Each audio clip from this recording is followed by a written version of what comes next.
If I could have you do me one favor, Yeah. just give me your first and last name Okay. and the correct spelling so I have it on videotape. Okay. Go ahead. Larry LaFontaine, L-A, capital F-O-N-T-A-I-N-E. Great. Huh. So now you were, do you remember where you were when, let's see, now did you go in before or after Pearl Harbor? Week after. What happened, see, I was 17 years old, the 1st of July, 1941. Well, I went down and I took a test for the Navy, but they said the quota is full. We'll call you. So the war broke out on the 7th of January, December, in fact, I was in a movie house watching a movie, and they come out on stage and said, the war just broke out, and all the armed forces and whatever it's in here, go to your post. Well, I went on home because I wasn't in the service, but then 3 days later, I got a letter saying report to Los Angeles. So then I went down and reported and got my shots and everything, and they says, well, go home for a few days because we've got so many men coming in from the Midwest, we don't have room in San Diego for them. So then I went home, and then a week later, the 7th of January, I went down to San Diego to boot camp. And then I put 3 weeks in boot camp, and then they sent me to Balboa Park. They put us up there in Marine Corps for a couple of days. I guess about a week. We was in there with the Marine Corps. Then they sent me down to the destroyer base, and they took me in a great big old room there, and it had about 3 50-pound bags of shrimp there. And they says, okay, sailor, start peeling shrimp. This is for the officers' quarters. And so, God, I seen these damn shrimp there, and I thought, Christ, I'll never get out of here. I spend the whole war peeling shrimp, So then about 2 hours later, a chief come by and said, how'd you like to go in the armed guard? And I says, I never heard of the armed guard. What is it? He says, oh, you ride on merchant ships. That was it. And so I said, fine, that sure beats peeling shrimp. So he said, go get your gear and pack up, and you're going to San Francisco. So they took me up to San Francisco. There were about 12 of us, I guess, and took us on the quarters. That's where they had the 1939 World's Fair. Had all the great big empty barracks there, and so they put us in there. And the first 3 or 4 days, they give me a flashlight and a whistle and a fire extinguisher. And you walk around there checking for fires. So then they started sending us to gunnery school. There's 25 of us, or signal school first. So they put us in this signal school. Well, we didn't want to be signalmen. Hell, there's no glamour, glory in being a signalman, So about 8 of us, we couldn't get the 25 words a minute on the Morse code, so they transferred us over to gunnery school. Well, then we went to gunnery school there, and I guess we was 3 weeks in that. We had a big old gun out there. We got to throw these dummy shells in it. Then they took us out to Point Montera, and we got to fire 20 rounds apiece in the 20 millimeters, and I think about 3 or 4 rounds out of the 3-inch 50, and that was gunnery school. So then we come back from there, and then my first ship was an old Standard oil tanker. They took me over to Richmond, California, and put me on that, and we went up and down the coast there for a few times. And I got tired of that one, so I come back, and I was there 2 or 3 days, and they put me on another ship. And I just, so many different things, I can't remember all of them, Oh, yeah. Plus, it's 50 years ago. Yeah. So well, let me back up a little bit. You were 17 years old, and right. You were going to enlist before the war. Did you know there was a war coming? No. Well, I had we didn't really know there was a war coming, because in my spare time out of school, I was waiting tables at a big hotel down, a few blocks from where I lived, and they had a bunch of Army guys in there. They was training to be pilots. I guess there must have been 100 of them stationed in this hotel, and I'd waiting tables on them, and whatnot. But at that time, I guess the government knew more than I did, because they was training these guys to be pilots. But then the minute the war broke out, they more or less scattered, and I was gone too. I went off into the service, and so that was it. I'm going to adjust one thing here real quick. So had you finished high school, or you were No, still? I had completed the 10th grade, and I was halfway through the 11th grade. And that was as far as I ever got in school. Huh. So, boy, now it's amazing. So when you heard Pearl Harbor broke out, and now you thought, I'm getting in the Navy. Yeah. Were you looking for a job, or what was your thinking on that one? No, I thought the Navy's clean, you know. I mean, just like when I went aboard this old USS Ironsides down here. I mean, everything is so spick and span and spotless. And being as I lived about 20 miles from Long Beach, I was a Boy Scout at the time, and several trips we made down to Long Beach and went aboard these Navy ships. I went aboard the Saratoga, I think it was in 1939. Beautiful ship. All those guys are just spotless and clean, you know, and whatnot. And boy, I thought if I ever go in anything, I'm not going to be in the mud with the soldiers. So I got to go in the Navy. And so that's why I decided to go in the Navy. So what was the duty of the armed guard then? Because very few people know about the army. Well, we was Navy. All of us were Navy, but they put us on these merchant ships. We sailed over. There was 144,000 armed guard, but a lot of those never went to sea. A lot of them was office people and whatnot, you know. But they put us on all these different merchant ships as Navy gunners, and so some of the ships. Well, my first ship, we had 7 of us on there. And we had one third-class petty officer in charge of the 6 of us. And that was it. We had an old beat-up 4-inch 50 out of some city park someplace. And we had 4 Lewis machine guns from the First World War. Nobody ever knows what they are anymore. You know, they had round drums on the top and whatnot. And that was what we had aboard that tanker. Then later on, as time went by, it got better and better. But then I got off of the 2 tankers on going up and down the coast, and I got on this brand new Liberty ship out of Portland, Oregon. And we loaded up with the cargo from Canada. They brought it down from Canada and loaded our ship up there, and we took that to Suez, Egypt for the British Army. They was fighting in North Africa. And so it took us 67 days to go from Portland, Oregon to Suez, Egypt, which is longer than the Gulf War lasted, you know. And so it's kind of me. So we spent, I guess, three or four weeks in Suez, Egypt there. That's when I hitchhiked from Suez to Cairo, a buddy of mine. And, of course, we got lost out in the middle of the desert there, so I went up and seen the Sphinx and the pyramids. And what happened, we got picked up on the way up there. We got 2 trucks. I got in one truck, British Army truck, and he got in another British Army truck. And then we got into Cairo, and they split. So I didn't know where he went, but I was on my own, so I went on up, and I got pictures and whatnot. Then it started getting dark, so I didn't know how to get back to Suez, 100 miles, you know. And so I got a ride with a British soldier in a dump truck there. Well, we got about halfway back, and he says, well, so, sailor, this is where I turn off.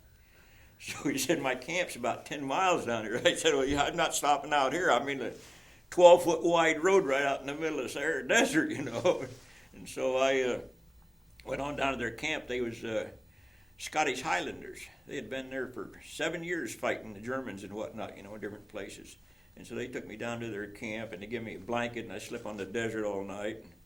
Next morning we got up, had a pot of hot tea and a dish of oatmeal, I think it was, with no cream or nothing on it. Then I got back down the road, and I got to ride back to my ship the next morning. And I caught hell from the officer because my buddy and I got separated, you know, but my buddy got back the next day, so we got everything straightened out. Now that's kind of an interesting aspect, because here World War II is going on. And, I mean, for all intents and purposes, as I hear your story, you're kind of out sightseeing. Right, We see in the armed guard, all we did is haul supplies for the armies and everything else. And so we got to go ashore at every place we hit, which the Navy didn't. The Navy was out there 10 miles bombarding islands and stuff. They never got off their ship. But being as I run the motor launch, and I was also the mailman, So I got to go ashore to report and pick up the mail and take the officer, whoever wanted to go ashore in a little motor launch. So we got to see everything, you know. Huh. So were you then close enough that you physically knew a war was going on, or you just saw soldiers? I mean. Oh no, we got right into ports. We lost 710 Liberty ships, or 710 ships. Yeah, I can just check this a minute here. Something I wrote down. The Armed Guard sailed. The Armed Guard had 144,970 personnel. It sailed on 6,236 merchant ships. We lost 710 ships, sunk, and many more were damaged. We had 1,810 men killed, plus many more wounded. And then I had the articles here, all the different places I've been, which very few people. Should I read these? What on? Well, I'll kind of bounce back and forth because you at one point. Well, I guess two questions. Boy, the questions start going now. All of a sudden in my head. So when you were traveling in these Liberty ships, what was your protection like? I mean, were you in a convoy, or were you guys kind of out by yourself? Very few convoys. One of the convoys I was in is when we got sunk and torpedoed and sunk. But most generally we traveled alone. And the only protection we had was our guns on the ship and the Navy gun crew. That was a protection. And we're not talking a lot of guns. We're talking just. We had generally later on, we generally had a 5-inch 38 on the stern, a 3-inch 50 on the bow, and maybe 8 20 millimeters. And that was what we had for protection. The first ship I was on, we had one 4-inch 50 and 4 Lewis machine guns. And that was a tanker, or Yeah, was that was a tanker. So you're sitting on this vessel of very flammable fluid. Yeah. And you don't have to worry anyway. I mean, once the tankers hit, you're gone, you know. I mean, we lost a lot of tankers and a lot of men during the war. I got a list out there of all the different ships and stuff, name of every ship that was sunk, you know.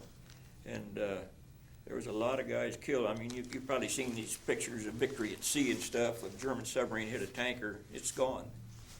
Just like one trip, we went from Portland, Oregon down to Port Wyoming and took on some Seabees. And with those Seabees, we took their tanks, their shovels and dozers, plus 58,000 cases of dynamite. And so we were pretty touchy on that trip, you know. What now? Tell me about being torpedoed, where you were and what that was like. Because you got sunk, right? Yeah, right. Uh-huh. Tell me about that. Well, we had left Bahia, Recife. We left Bahia, Brazil. We was empty at that time. The ship had come back from India, and so we was empty. We left Recife, Brazil, and we was out about. We went out about one day, and we joined a convoy of ships. There were 29 ships plus us. It made 30 ships, and we was back in the left-hand corner, coffin corner they called it, and we was going there as it was the 28th of February, and I was up on the bow watch. It was midnight. I talked to my buddy a few minutes before, and he had the 8 to 12 watch, and I had the 12 to 4, and I talked to him and whatnot, and then I went up on the bow. We had 220 millimeters up on the bow, this particular ship, and a 3-inch 50 astern. Well, I was down there. It was a little after midnight, and I looked across there. It was a beautiful night. Well, it was the 1st of March then, you know, just passed 1st of March, 1943. And I looked out across there. The water is smooth as glass, beautiful full moon. And I seen this wake coming across. Well, I was up in the bow, you know, and I looked at the torpedo and went right underneath of me like that. I looked down there and I see it go right underneath of me. So I called up the captain on the bridge and I said, "Captain, I believe I seen a torpedo just go by here." And he says, "No, it's probably a porpoise you saw out here." And I mean, you could see the wake of it, you know. And so I wasn't happy with that answer, so I left my gun and I went down to quarters and I woke up our officer. I said, "Lieutenant, I seen a torpedo go by here," and the captain didn't believe me. He says, "Okay, well, wake up all the rest of the gun crew and send them to their battle stations. So I did that. And I went back up to my gun, and about 15, 20 minutes later, another one right down the side of us. Missed us about 50 foot. And then we were pretty alert then. And another 15 minutes went by, I guess, maybe a little less than that. Then we got one right broadside. And it knocked a hole about the size of this room in the number 5 hold, which is fortunate we was empty, see. But the buddy I talked to, he had been back there, and well, just we don't know whatever happened to him. It just blew him up, and it knocked our after gun off its mount. And then the ship started going down by the stern. So one lifeboat was destroyed, and we had one of the merchant marine officers. He was kind of shaky, and we generally have 4 life rafts and 4 lifeboats. Well, one lifeboat was destroyed, and he pulls the pins on the life rafts, but he pulled the wrong pins, and all the life rafts floated away. So we had 3 lifeboats left, and they got 2 of them off, and I was still up in my gun up in the bow, and they finally said, well, they blew the whistle and get out of here, you know. So I left my gun real quick, and I went down to my quarters, and I grabbed my picture album, put it in my belt, and got in a lifeboat. And that was probably maybe 3:30, 4 o'clock in the morning, and we was out in that boat till I guess about 8 o'clock, and we got picked up by a Brazilian corvette, a small ship, you know. They took us aboard that. Probably an hour later, they transferred us over to a Brazilian merchant ship, a little dinky merchant ship. And they took us into Bahia, Brazil. And I don't know whatever happened to merchant marine crew. See, they had so many of them, so many of us. Well, they took the merchant marine crew, and they disappeared, and they took the gun crew, put us in a old truck, and took us down to jail. So we spent a day in the jail there, because we don't carry any papers, you know. And so they put us in a jail, and they got a hold of the Navy someplace down the coast farther. They had a Navy base or something, and they come out and they picked us up and took it down to the Navy base. And we stayed a day there. This all happened in a matter of a couple of days, you know. And so at that time, I had a pair of cut-off pants and a pair of rough-out shoes. That's all we wore, you know. We wasn't Navy, actually. And so they took us aboard the USS Milwaukee, and I kind of got a kick out of that, because we was walking down the deck, and all these young sailors on there, real spotless and, you know, whatnot, and they yelled at us, "Hey, sailor, you got a uniform," you know, because you cut off pants, and the officer explained to them we just lost our ship and whatnot, but they give us a set of clothes and whatnot, and then they took us over to a destroyer, USS Kearney, and put us on that destroyer. Our gun crew, there's 12 or 13 of us, and that destroyer took us from Bahia, Brazil to Charleston, South Carolina. And then we was there for a day. Then they took us from there to the Brooklyn Navy, or put us on a train and took us to Brooklyn Navy Yard, which I got up in New York and seen that Pennsylvania station, biggest building I've ever seen in my life, you know.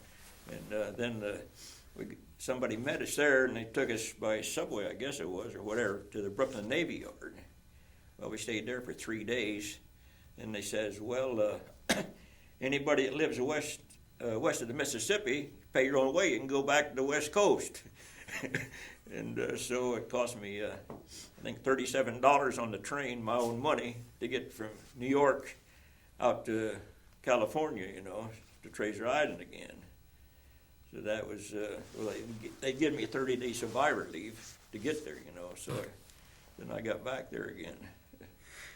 So you got, having been sunk, they gave you, 30-day leave. Yeah, some guys, they sent them to big hotels, rest stops and everything else, you know, but us, they just give us 30-day leaves and go back to sea again, you know, that was it.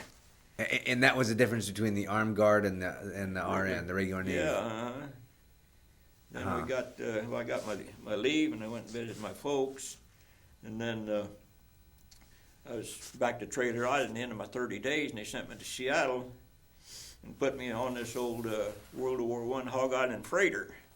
And that's the one we went from Seattle all up and down the coast. Then we hauled supplies for the Army out to Attu and Kiska and whatnot. And we pulled in Attu Harbor. They dropped the anchor there. We was going to load our cargo, and they got ready to move the ship, and they pulled the anchor up. Here's a 500-pound aerial bomb sitting right on the flukes of the anchor, where a plate had went down there, I guess, and the bomb was still in the bay, and we pulled it up. So they eased a barge out there and set it on there and took it out to sea and exploded it. Now, was that because my history's not that good, but was that because the Japanese? The Japanese were still out there. They were still out there. Okay. We pulled into Kiska Harbor there. I went ashore there, and the Japanese had left a day or two before in submarines. I went ashore there. They had big tents there. I walked in one of these tents. Here's a little stand there with the Japanese soldier's girlfriend or wife there, right on the stand, and little Japanese dogs running around. They had piles of food stacked up there, canned food and whatnot. They had planned on staying, but the Americans just drove them out. So I guess two questions. I'll back up to one, because your description of standing there and watching this torpedo go into your ship, you talk about it very casually. You were what, maybe 18 years old? I was 18 years old, yeah. I mean, when you're 18 years old, nothing happens to you. I mean, you don't think of anything, It's not like you are like I am now, 76, whatnot. But you're just invincible at 18. And the way you described it sound pretty much like you see in the movie. You could see this torpedo. Right. Uh-huh. Well, there's really nothing you can do. I mean, you see a torpedo come, it's either going to hit you or going to miss you, one of the two, And I was very fortunate because that thing missed me about 3 foot, and I'm here today. So when you did get hit broadside, what was that? I mean, what was going through your head at that time? I don't know. I mean, everything just happened so quick. I just thought, well, it's time to get off of this ship, And we're just lucky there's others. The whole convoy sailed away, and we was out there all by ourselves. They don't even stop for anything, But we're just lucky that Brazilian ship picked us up. There have been cases of guys in lifeboats for 37 to 40 days, before they was picked up. And I got stories, a lot of them. I mean, a lot of people died in those boats because nobody ever found them. What did you think? Now, the lifeboat that you got in, what was it? An inflatable boat or no? It was a metal boat. I think they was about 18, 20 foot long, and they hold about 20 people in them. Of course, they're all supplied. They have a little mask in there, and they have food in there for a couple of weeks and whatnot, But you can get by for a little while in them. So when you got into that, did you think, oh boy, here we go, or again? No, because we knew those escorts was out there, and generally they're gonna pick you up. Huh. So you walked out pretty. Yeah. Mm-hmm. Now it's interesting because you saw a lot of the war. I saw. See, the Armed Guard, I was in all theaters of war. Very few people in the service got to be in all 3 theaters of war. And in the Armed Guard, we got to do that because we had guys that went on the Normandy invasion and Sicily and different ships, Just every place the Army needed equipment, the Armed Guard took it. So were you usually before the action, during the action, or after the action in your deliveries? Most of ours is before, and a few of them is after. Where like on the Army troop transport I was on, we took the troops as replacements for the guys who has been there. Wow. Now there was one picture that you had of one of the Liberty ships, and there were thousands of soldiers on it. Where was that? That wasn't a Liberty ship. That was a C-2 transport. And what was happening there? How come there were so many people on that ship? Well, it was a Army transport run by the Maritime Merchant Marines with Navy gun crews. So it was kind of mixed up. But we had 2,000 troops. We took those troops to Okinawa, and we took those troops to Iwo Jima, and some of them we brought, and later on, they brought back a lot of those troops back to the States from those different places.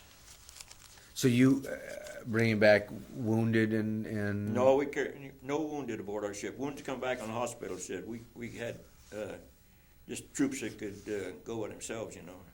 So after they have taken an island or whatever, Right, as things were settling yeah, down, then just you had to move them on to someplace else. Did you? Well, I guess first of all, you talked about the ship that had the Navy and the Marines and everybody on there. Was it like the movies where really all of those armed forces? I mean, the Marines didn't like the Navy and the Navy, or No, we all got together good. The only problem the Navy and the Marine had, they got so much more money than what we did, you know. My pay at that time, I think, was $87 a month, and they was getting maybe $300 or $400 a month. wow. But most of them, they treated us pretty darn nice, you know. There was a few young snotty ones on there, like there is in every place, but most of them treated us pretty nice. Now you talked about being in your shorts and all that. I assume that the armed guard, the Navy rules were a little different, or you wrote Right. your own rules, or how did that? We didn't have a lot of that Navy spit and polish stuff, you know. I mean, all we was is gunners, and we took care of our guns and stood watches. That's all we did. We had our own private sleeping quarters, or we had our own private mess hall.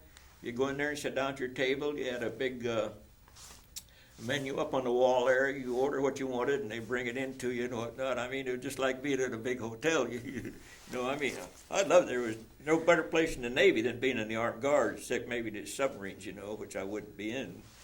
But it was real interesting.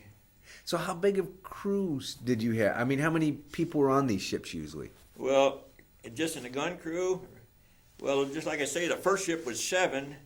Then during the middle of the war, they probably run about maybe 20. Then, of course, you get on a big ship like an Army transport, you got about 40 to 50 gunners on there because you got so many more guns. Then the Merchant Marines, they had maybe 25 or 30 Merchant Marines on there too. Of course, they had their own separate quarters and their own mess hall, so we stayed buddies with them, you know. A lot of times we needed them to help load our guns and whatnot. So did the Merchant Marines take care of the cargo, and you took care of the Right. protection? Is that? Yeah, they took care of the cargo and we took care of the guns. That's all we did.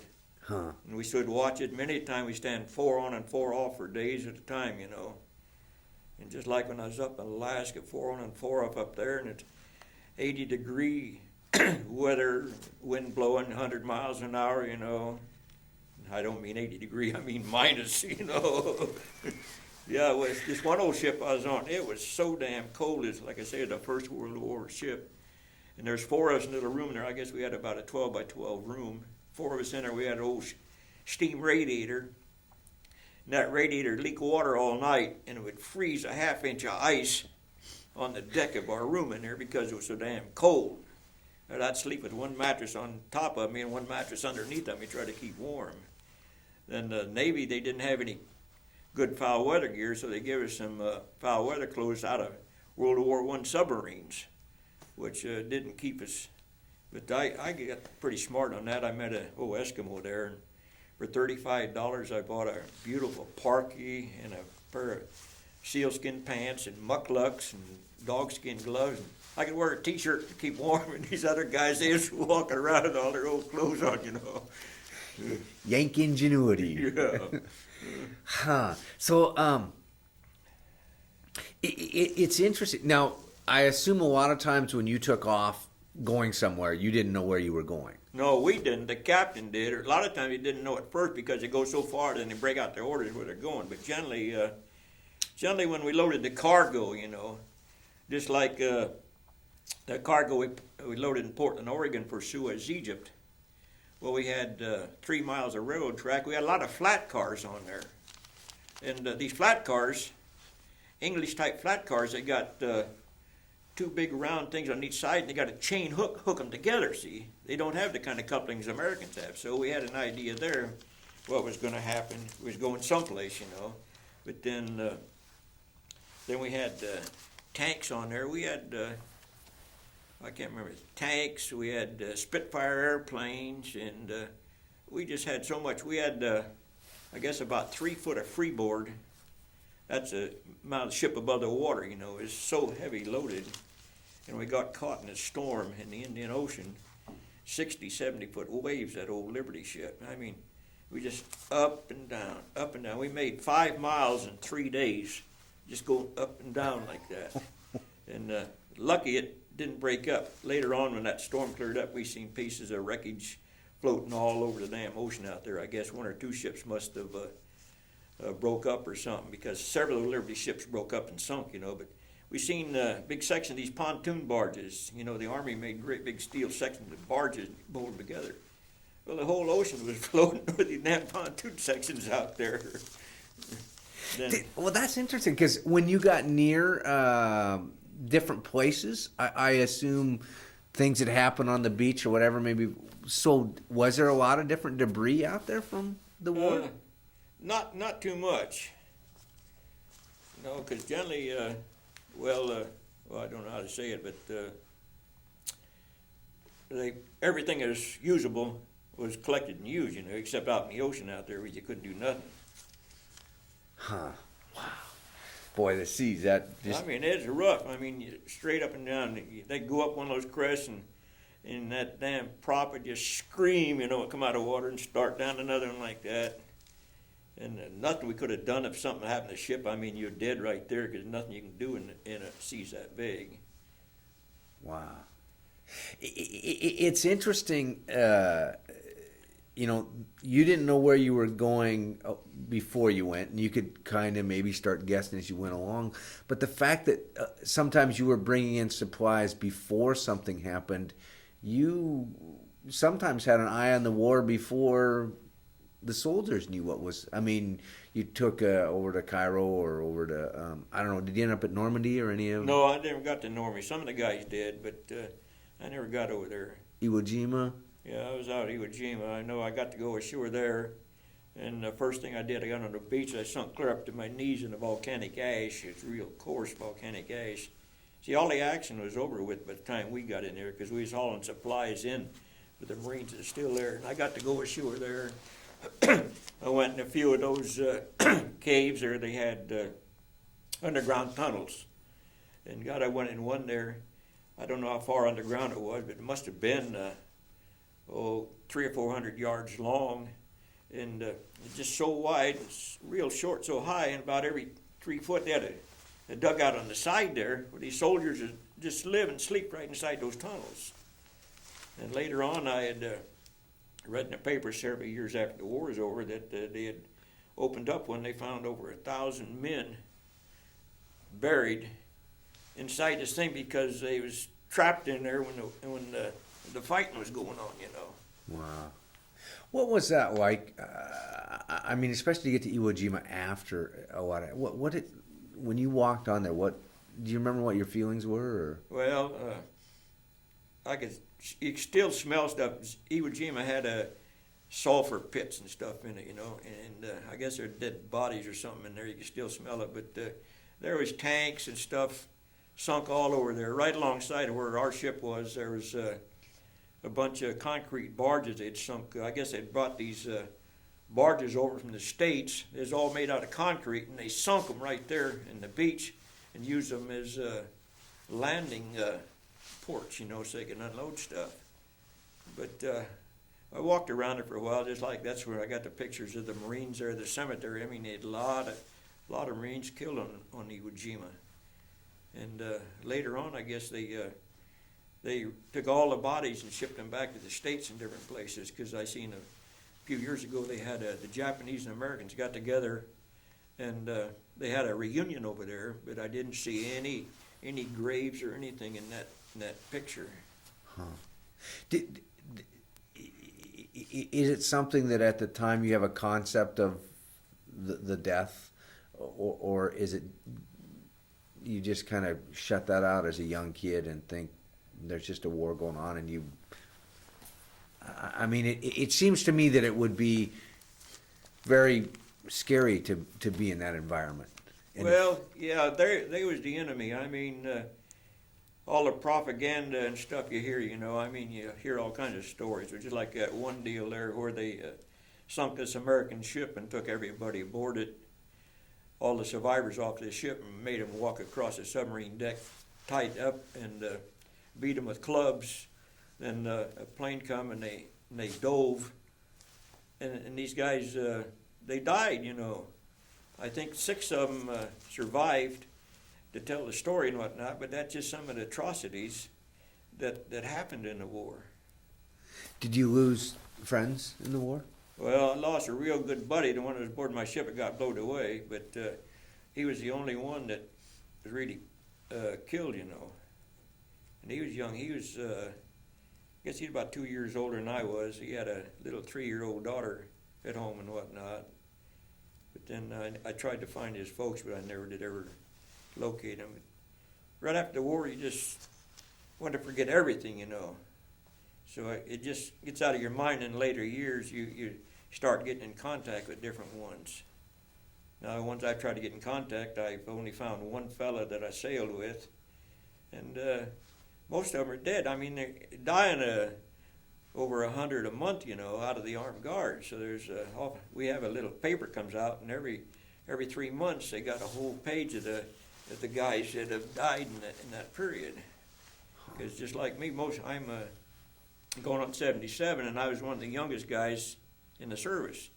The only ones could be younger than I would be 2 years younger that were in the latter part of the war, So it's kind of scary in a way. Where were you when you heard the war was over? We was in Okinawa. We had loaded up 2,000 troops aboard our ship from Okinawa. We was going to invade Japan. We had about 300 ships out in the harbor there. We were going to invade Japan. And I mean, then they dropped the bomb, and we went on in anyway. But I mean, that would have been an awful bloody mess if we'd have had to go in Japan and invade Japan. Somebody told me yesterday, I didn't realize this, that the government had minted 700,000. I can't remember. It was a large number of Purple Hearts. Yeah. Looking ahead to going into Japan, knowing that we would have had. Yeah. So what? Did they announce over the ship that the war was over, or how does that happen? I mean, how does a war end? I really can't tell you, because I remember they come over the PA system. I guess the radio operator aboard the ship got a radio message or something, but they just come over. All the ships got a PA system, and whatnot, and they just come over and said the war is over, and that was it. So we went out anyway and still discharged our troops, and we went into Yokosuka Navy Base and discharged our troops there. And I guess they was replacing somebody else. I don't know what it was, but we stayed there about 4 days or so. So did you then have because your duty was bringing all the supplies while the war was going on. Now we had all these people and equipment, and I know a lot of it they just pushed off into the sea. But did you then have to continue on and now decommission or bring everybody back, or what? Well, when the war is over, they had a point system. I mean, you in there so long and seen so much and done this and that, you get so many points, see. Well, I had about 30 points more than I needed to get out of the service, because I signed up from 17 to 21 when I 6 months past my 21st birthday and whatnot. So this point system come in there, and I said, I'm going home. So about 12 of us, 15 of us aboard our ship had enough points. So we got off that Army transport. Then we got on a Navy ship and come back to the States. And I hated that Navy ship. It was get up at 6 o'clock in the morning, do this, do that, sweep floors and whatnot. And I said, boy, that's not for me. I'm getting out of the Navy. I'm not going to stay in here. So when you were on the Navy ship, did you all of a sudden have to wear the Navy uniform? No, we didn't have to wear any Navy uniforms, because generally all we had was very few clothes, in the Armed Guard. But we just wore our dungarees and shirts and stuff. And, we had a pair of dress blues. So as soon as we get back to the States, we and they got around to giving it a discharge. What'd you do when you got out of the?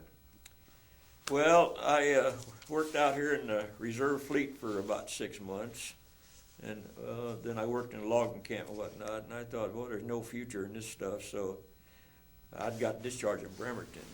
And so I went down to California, and I drove a truck for a big up and down the coast truck for about a year, and I thought, nothing to this. And so I took a test, and I got on the water department down in San Bernardino, California, and I worked a couple of years in the water department, and I thought I want something better than this, you know. So then I got on the fire department, and I put 27 years on the fire department down there.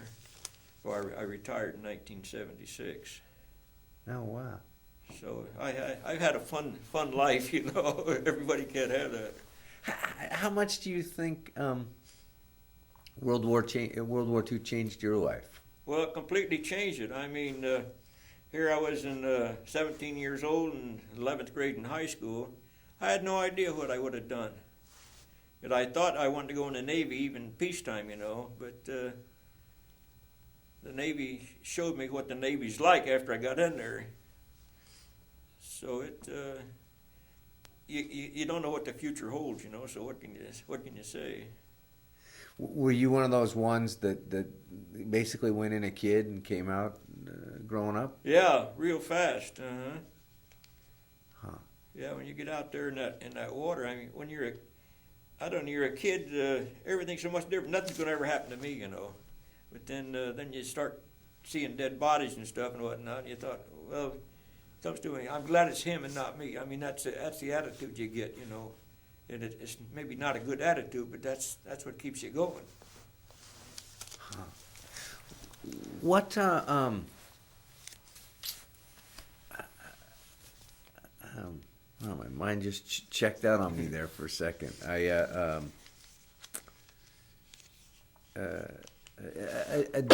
day in your life. What was it kind of like? I assume that there was a lot of hurry up and wait. What was kind of an average day in the armed guard? What Average day, get up in the morning, you eat, you go spend 4 to 8 hours on gun watch, you get off, and eat. And that's it, you know. Paint guns, clean this, clean that. I mean, that's all we done is paint our guns and keep everything ship shape. It's a lot of water. Lots of water. I mean, I've been in. Well, I tell you what I've been on. Yeah, take me through a. Well, here's the places I've been. I've been to Attu. I'll start off here. Alaska. I've been to Ketchikan, Nome, Kotzebue, Point Barrow, Kiska, Attu. Been to Pearl Harbor, Wellington, New Zealand, Aden, Arabia, Suez and Cairo, Egypt, Cape Town, South Africa, Bahia, Recife, Brazil, out in the South Pacific, Leyte, Manila, Philippines, Tacloban, Hollandia, Port Moresby and Finch Haven, New Guinea, Manus Island, Guam, Saipan, Kwajalein, Anawita, Okinawa, Iwo Jima, Tokyo, Yokohama, Yokosuka. And I sailed on the Pacific Ocean, the Arctic Ocean, the Indian Ocean, the Atlantic Ocean, the Bering Sea, the Red Sea, the South China Sea, the Coral Sea, Philippine Sea, and the Bismarck Sea. Wow. So I got around.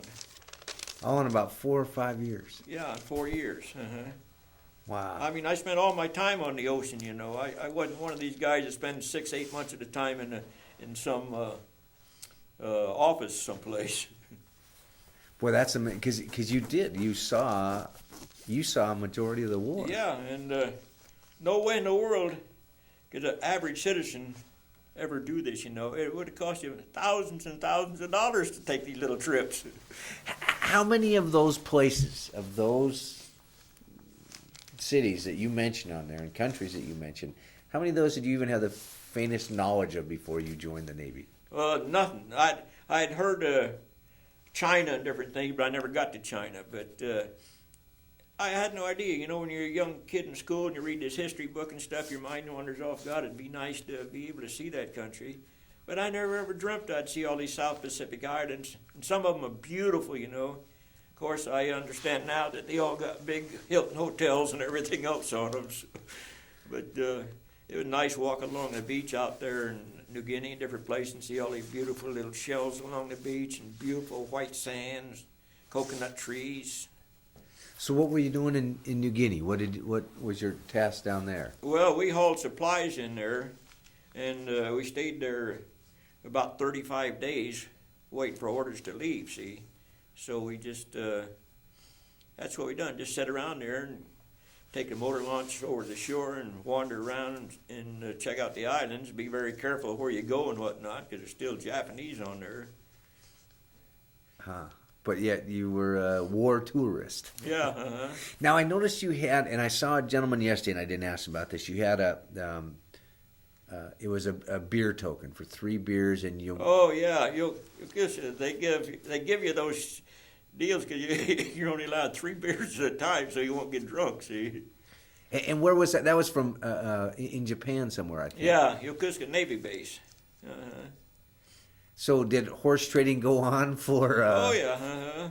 Well, just like I didn't know what black market was, you know, and aboard the ship they sell us cigarettes for 50 cents a carton.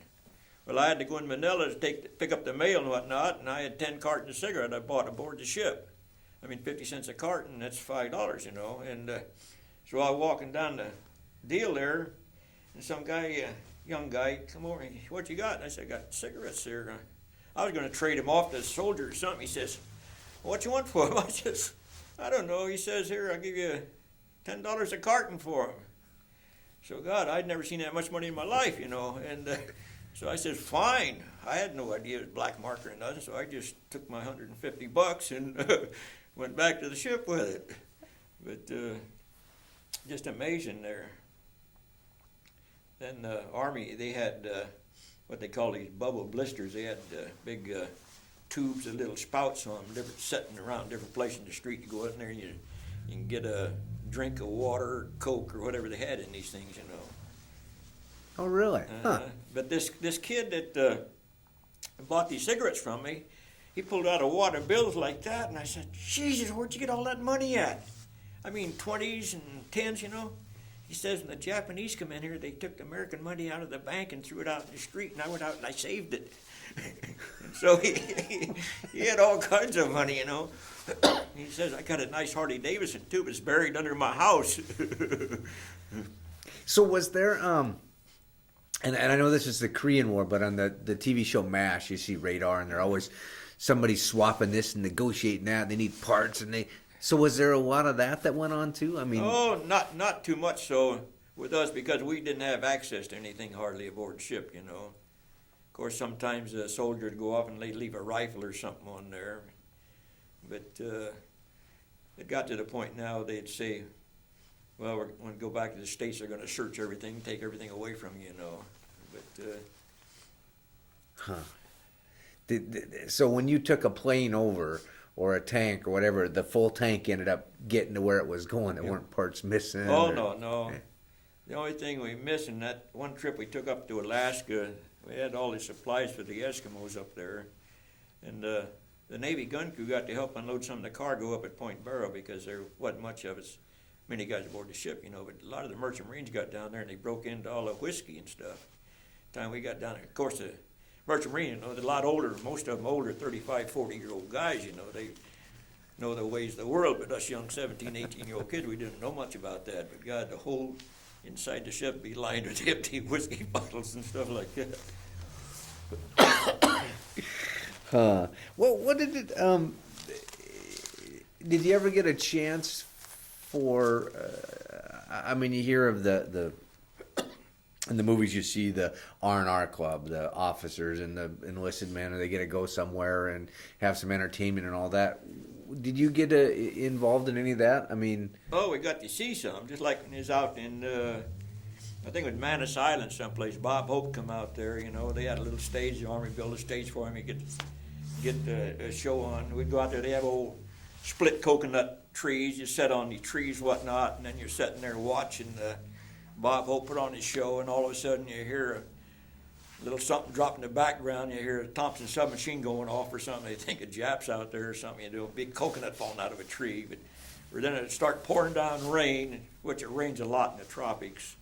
And so you sit there, or you'd be sitting there watching something go on. Pretty soon, all of a sudden, they come over, get back to your ship, because it'd be a air raid or something coming off. So, it was interesting. So it sounds like they never really got to see a full show. Oh, well, sometimes you would, but generally you wouldn't. Always something interfering with it. Huh. But they had quite a few different people, USO shows come out to those islands. Were they good shows? I mean, I've heard different stories. Some I wouldn't know they're good shows because I'd never seen anything before, so I wouldn't know how to compare them. But the soldiers and all that was. Yeah, it was entertainment. I mean, that's the main thing. You sit there and stare at the same people day after day, or you just kind of run out of talk and everything. Was that home for them? I mean, kind of a connection Yeah, to. Now, was that tough because you were out to sea quite a bit? You had Christmases and New Year's and birthdays, and was that a hardship? Homesickness? Oh, not so much. So, I mean, I was kind of on my own, and so it didn't bother me too much. Of course, I had my mother and my dad was in the Navy at the time too. My mother, I had 3 brothers and a sister at home. Is that tough on your mom? Well, yeah, it was kind of tough on her, but I'd give her my allotment and whatnot. But it was just the way the war was. So your dad was in the Navy while you were in the Navy? Yeah. Wow. Where was he? He was stationed at Pearl Harbor submarine base. I never did see him all the time I was in the service. Huh. Then, of course, I had 3 sons. One, he went in the Navy in Vietnam. He put 2 tours of duty on one of these river patrol boats over there. And the other one, he went, the youngest one, he went in the Army, and he put his time over in Korea, Camp Casey, I think it was. And the third one, he become a school teacher, and he teaches school down in California. Huh. Wow. Do you have any grandchildren yet? Well, I got 3, yeah. Oh, yeah?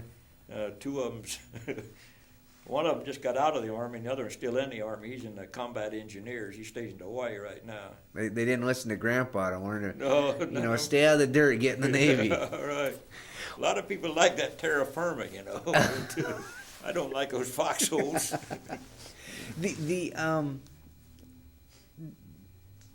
Do you think that there's a message to be left for future generations from World War II? Well, I think there is. I mean, you've seen that book in there, all those thousands and thousands of Navy and Marine Corps casualties and wounded. And the people nowadays, they could care less. I see people go down here and burn the flags and stuff, and just irks the hell out of me, But not much I can do about it. It's you damn politicians and stuff that letting all this stuff go on. Do you think we learned a lesson in World War II, or we Well, taught a lesson, or we? I don't know. All I can say is a lesson I learned to be prepared, because we wasn't prepared.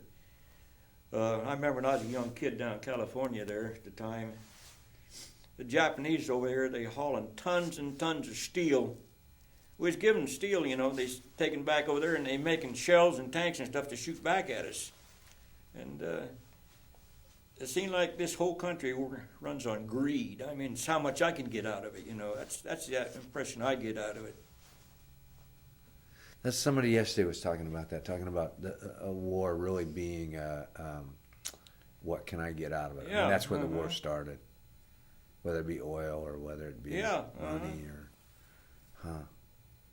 Do you think World War II could ever happen again? A war like that? Well, everything had changed so much. Just like I say, there'll never be another armed guard that I was in. I mean, they just don't need that stuff anymore. Everything is so mechanized and everything. And everything's, well, look at the improvement they made in all these guns and everything in the last 50 years. Geez, I went aboard a Navy ship down there a while back. When I was in the Navy, I was a gunner. I was a gun pointer. I fired the gun and whatnot, and whatnot. But you don't have to do that anymore. They got a little room back there, and you just touch a button, and everything's automatic. And in World War II, if you was better than they was, you shot them. If they was better than you was, they shot you, So that's the way it went. Thank goodness that submarine wasn't too much better than you. That they missed you twice. And, Right. Huh. Well, I don't know why, out of that 30-ship convoy, we was the first ship to get sunk. I don't know whether they ever got any more, because I never heard this convoy sailed away. That was it. But according to these records I seen, they didn't get any more ships in that convoy. Maybe they was out of torpedoes or something. But they, the Germans sank an awful lot of American ships, especially back on the East Coast. They had one admiral back there. These guys get so high in rank, they think nobody can touch them. This admiral, he knew these German ships is sinking German subs sinking American ships hand over hand back there, but he wouldn't turn the lights out in the cities. And the submarines is out there, and they could see the silhouettes of these American ships, and they was sinking them right there in their backyard. I've heard a couple of stories like that where it was ignorance or pride or whatever it was that caused trouble. They get such a high rank, they think nobody can touch them, tell them anything. They know it all. And what can you say? I've seen that in some of these officers I served under. They get an ego thing, and you don't tell them anything. You say it's wrong or something, you go into brig for a week. It just don't work out that way. Now I said you were. That's interesting because that reminds me. You were showing us some of the logs from the different vessels, and there was one that you had been disciplined on. Yeah. What was that? What happened? Well, we pulled in this little island out there, and I think it was out in New Guinea someplace. I was on this Liberty ship, and we was about 100 yards from the beach. Or we pulled in there because there's been submarines attacking ships out there, so we pulled in there to hide for the day or two, And we was about 100 yards off the beach, beautiful beach. And the officer says, you guys, if you can find a way to get over there, you can get over there, a big smart ass type answer. And so three buddies and I, we found about a 12-foot wooden ladder there. So we put a life jacket on each end of that ladder. We got on that ladder and we paddled over to that island. So we was just having a good old time, lounging around. Pretty soon here comes a motor launcher, the lifeboat over there. They picked us up and took us back to the ship, and he gave us a restriction because we left the ship, So I can't remember. He finally lifted after a couple of days. He told me we were going to be restricted so many days and whatnot. But and we kind of explained to him that he said we could get over there if we could find a way. Well, we found a way. Navy, you can always find a way to do something. And so we got restricted for a few days. You were some young kids. It was hot, and you wanted to go swimming. Out in the tropic, it's hot all the time. You don't sleep at night in those damn beds, In those quarters so damn hot, there's no air conditioning, nothing. And that's why on that one ship, my buddy got killed because it was so hot down there, we couldn't sleep inside, so we was sleeping out on deck.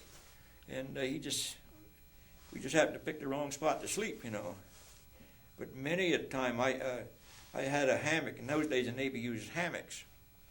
I'd string that hammock right underneath my gun tub, and I'd sleep in that hammock night after night there. Of course, it's nice there because you're swaying back and forth that ship, Boy, you saw all extremes of weather, too. Yeah, oh, gee, I've seen some weather there.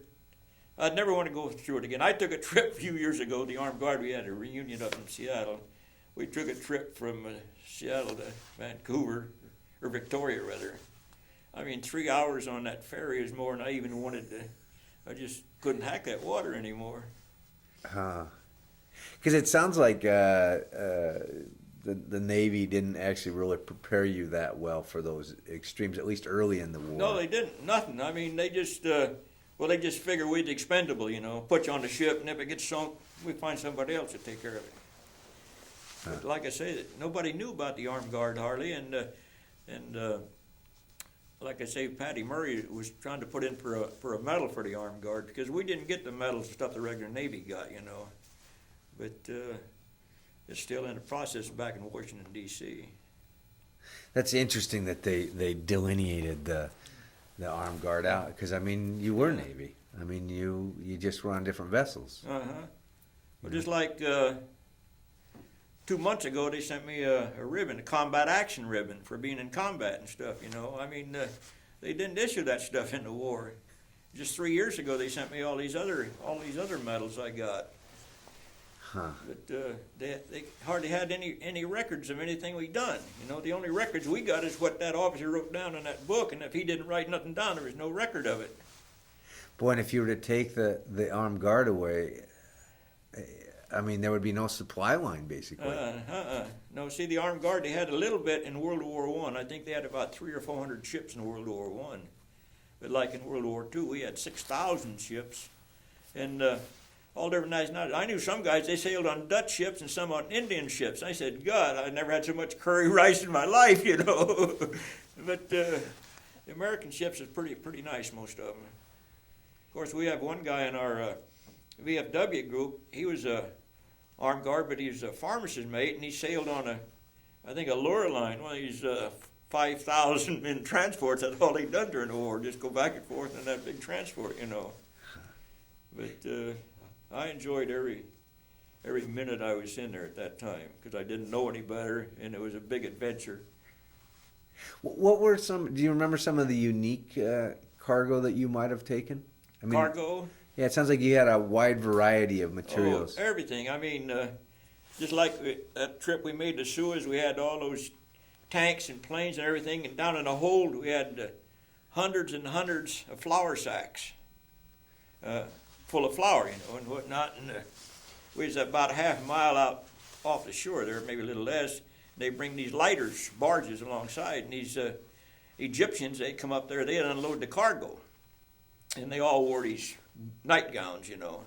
So we'd see them down there, and they'd take a knife and they'd split one of these sacks, and they'd fill little pouches up underneath their nightgowns. And that's the first time I ever seen a taco or tortilla or whatever they was. You know, they had a little stove in these lighters, and they'd pound this flour and make it. And I was on a watch one night there, and we had cigarettes. I mean, we had cases and cases of cigarettes, too, you know, in big waterproof boxes. And I was on watch there, midnight to 4 o'clock in the morning on the fantail, and I kept hearing a little splash.